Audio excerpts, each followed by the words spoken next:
going to be reading The Keeping Quilt, which is by Patricia Polacco.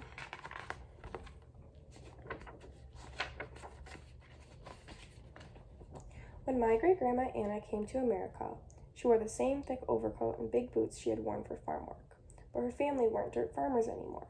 In New York City, her father's work was hauling things on a wagon, and the rest of the family made artificial flowers all day. Everyone was in a hurry, and it was so crowded, not like in back home Russia, but all the same it was their home, and most of their neighbors were just like them.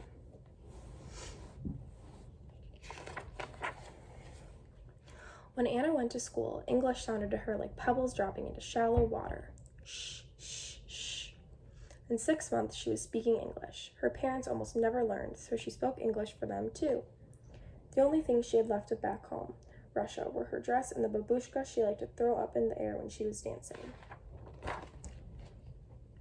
And her dress was getting too small. After her mother had sewn her a new one, she took her old dress and babushka. Then from a basket of old clothes, she took Uncle Vladimir's shirt, Aunt Havala's nightdress, and an apron of Aunt Natasha's. "We will make a quilt to help us always remember home," Anna's mother said. "It will be like having the family in back home Russia dance around us at night."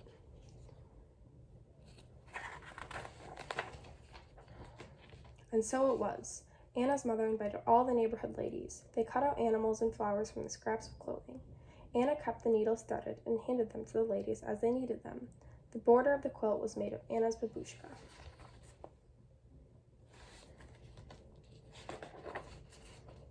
On Friday nights, Anna's mother would say the prayers that started the Sabbath.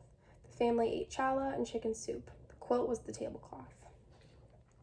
Anna grew up and fell in love with great-grandpa Sasha. To show he wanted to be her husband, he gave Anna a gold coin, a dried flower, and a piece of rock salt, all tied into a linen handkerchief. The gold was for wealth, the flower was for love, and the salt so their lives would have flavor. She accepted the hanky, and the two were engaged.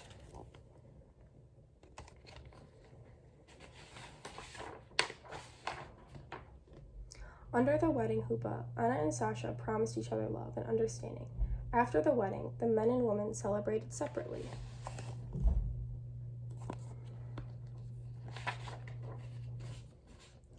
When my grandma Carl was born, Anna wrapped her daughter in the quilt to welcome her warmly into the world. Carl was given a gift of gold, flour, salt, and bread. Gold so she would never know poverty, a flower so she would always know love, salt so her life would always have flavor, and bread so that she would never know hunger. Carl learned to keep the Sabbath and to cook and to clean and do washing. "Married you'll be someday," Anna told Carl. And again, the quilt became a wedding huppah, this time for Carl's wedding to Grandpa George. Men and women celebrated together, but they still did not dance together. In Carl's wedding bouquet was a gold coin, bread, and salt. Carl and George moved to a farm in Michigan, and great-grandma Anna came to live with them. The quilt once again wrapped a new little girl, Mary Ellen.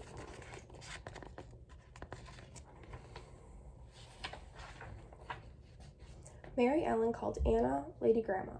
She had grown very old and was sick a lot of the time. The quilt kept her legs warm. On Anna's 98th birthday, the cake was a collage, a rich cake with raisins and candied fruit in it.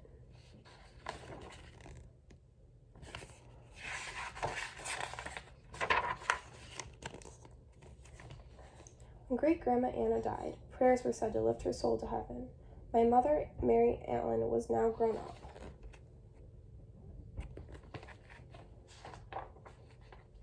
When Mary Ellen left home, she took the quilt with her. When she became a bride, the quilt became her huppah.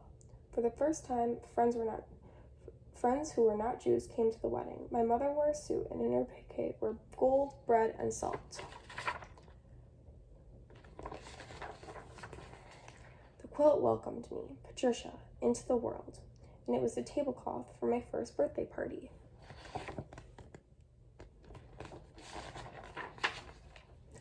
At night, I would trace my fingers around the edges of each animal on the quilt before I went to sleep.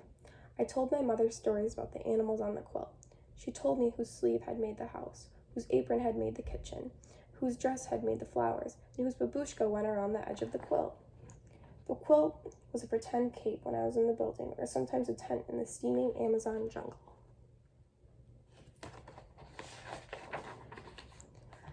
At my wedding, To Enzo Mario, men and women danced together in a bouquet were gold, bread, and salt, and a sprinkle of wine, so I would always know laughter. 20 years ago, I held Tracy Denny's in the quilt for the first time. Someday, she too will leave home, and she will take the quilt with her. The end.